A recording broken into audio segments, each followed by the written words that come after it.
Assalamu alaikum students. Today we have our second video lecture. In previous lecture we were discussing about the Yukawa-Meson theory, and we have calculated the mass of the mesons particle by using the Yukawa theory, and we derived the relation for the mass of the mesons m naught is equal to alpha h cut divided by 2 pi c. By using the values of the constants h cut, pi and c, and by considering alpha, which we consider that have value ranges from 0.3 to 0.5 multiplied by 10 raised to power 15 meter. By using these ranges of the alpha particle, alpha values, alpha which is a constant, we find that the value of the mesons particles varies from 120 to 200 times the mass of electron. Why we are considering and comparing it with the mass of the electron?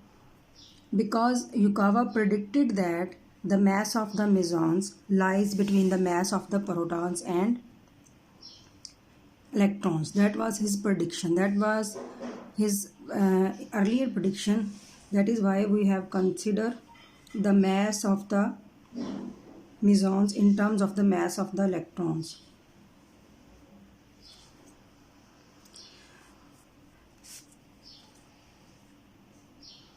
The particles predicted by Yukawa was known as mesons only. But after that, there was a large number of particles discovered, like we have pi mesons. Either it may be positive pi mesons and negative pi mesons, and also neutral pi mesons.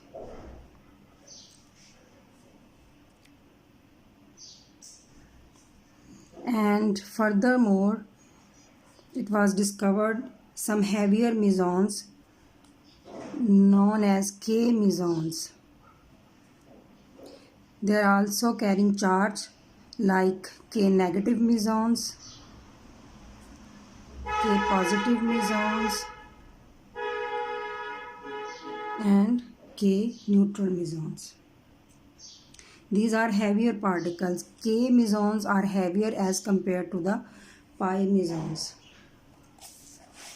So when the particle in nucleus, like protons and neutrons, interact with each other through these mesons, we say that these particles have strong interaction with each other. When proton and neutron exerts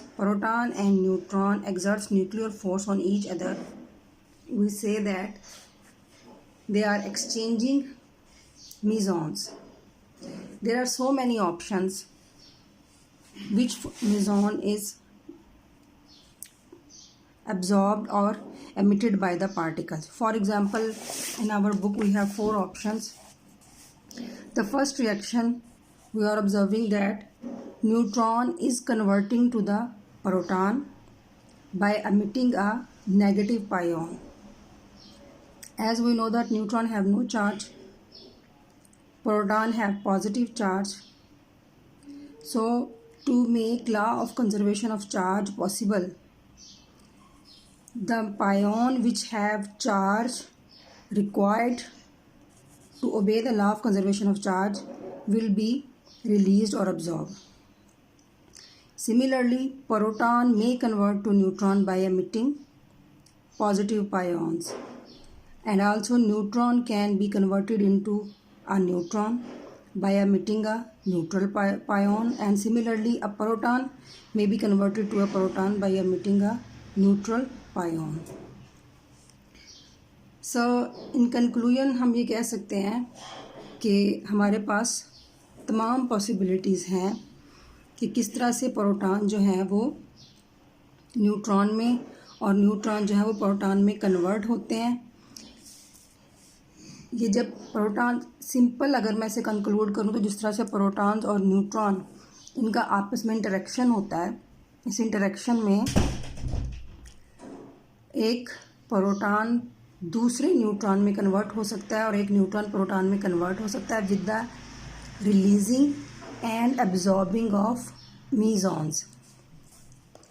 for example, इसी first example को अगर आप देखो तो मैं यहाँ ये बोलूँगी एक न्यूट्रॉन प्रोटॉन में कन्वर्ट हुआ है, यहाँ पे न्यूट्रॉन ने कोई पायोन एक्सचेंज किया है, एमिट किया है, जबकि प्रोटॉन ने वो पायोन एब्जॉर्ब किया है।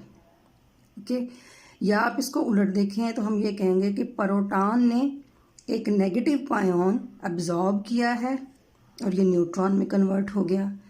यहाँ पे न्यूट्रॉन ने एक पायोन को एब्जॉर्ब किया है और ये प्रोटॉन में कन्वर्ट हो गया।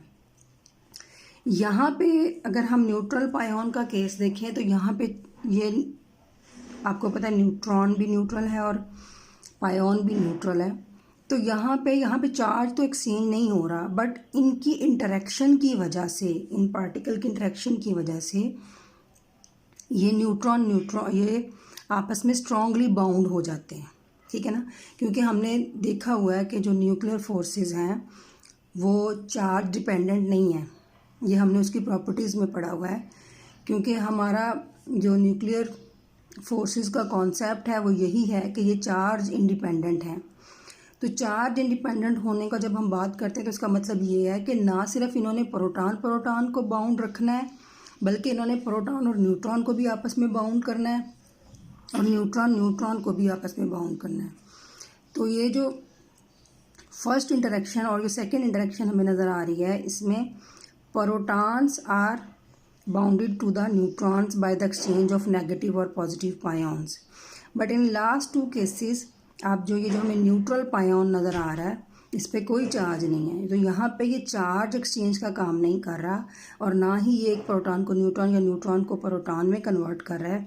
यहाँ पे जस्ट ये क्या कर रहा है, as a binding agent act कर रहा है, यानी कि ये न्यूट्रॉन को न्यूट्रॉन से बाइंड कर रहा है और प्रोटॉन को प्रोटॉन से बाइंड कर रहा है। ठीक है, तो यहाँ पे आप देख लें बुक में यही पॉइंट्स हैं जो कि हमने ऑलमोस्ट इसमें कवर किए हैं। इसमें हमें डिस्कवरी नज़र आ रही है। सबसे पहले एंडरसन ने जो थे वो म्यू मेजॉन, ये हमने पाई मेजॉन्स को डिस्कस कर लिया, इसके बाद हमने के मेजॉन्स को डिस्कस कर लिया। मोस्टली जो न्यूक्लियर फोर्स में मेजॉन्स इंटरेक्शन होती हैं वो इन पार्टिकल के ज़रिए होती हैं, बिकॉज इन पार्टिकल्स की जो इंटरेक्शन है वो स्ट्रॉन्ग इंटरेक्शन है। ठीक है, और ये उन प्रॉपर्टीज़ को फिलफिल करता है जो कि हमें युकावा ने दी है। वेयर एज जो मैं अभी आपसे बात कर रही हूँ कि हमारे पास इसके अलावा भी म्यू मेजॉन्स भी एग्जिस्ट करते हैं। म्यू मेजॉन जो थे वो एंडरसन ने डिस्कवर किया था, एंडरसन ने डिस्कवर किया था इसको, और ये इसके बारे में ये बोला गया था कि ये 207 times heavier than the mass of the electron है।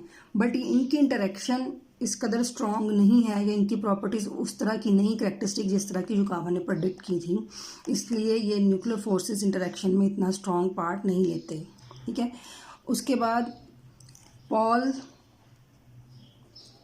साइंटिस्ट था, उसने बताया, उसने एक जो ये हम बात कर रहे थे पाई मेजॉन्स की, वो पॉल ने डिस्कवर किया था और ये बोला था कि 273 टाइम्स ये हैवियर हैं with the mass of the as compare to the mass of the electrons. और के जो हैं ये भी हैवियर में आते हैं, जो है के मेजॉन्स हैं ये भी हैवियर एलिमेंट हैं। सो हमारे पास इस वक्त अगर हम पार्टिकल फिज़िक्स में देखें तो हमारे पास पाई मेजॉन्स भी एग्जिस्ट कर रहे हैं, के मेजॉन्स भी एग्जिस्ट कर रहे हैं, म्यू मेजॉन भी एग्जिस्ट कर रहे हैं। बट न्यूक्लियर फिनोमिना में न्यूक्लियस को बाउंड करने के लिए हमें उन मेजॉन्स की ज़रूरत है जो जिनकी इंटरेक्शन जो है वो स्ट्रॉन्ग इंटरेक्शन है। ठीक है। तो इस वजह से हम प्रेफर करते हैं या हम इसको एक्सेप्ट करते हैं कि मोस्टली जो न्यूक्लियस के अंदर न्यूक्लियॉन्स हैं उनकी स्ट्रॉन्ग इंटरेक्शन या न्यूक्लियस के बाउंड होने की जो वजह है वो पाइऑन्स या पाई मेसॉन्स या के मेसॉन्स हो सकते हैं। ओके, सो यहाँ तक ही हमने टॉपिक कवर किया है। आज के लेक्चर में मैंने इसे ही कंप्लीट किया है।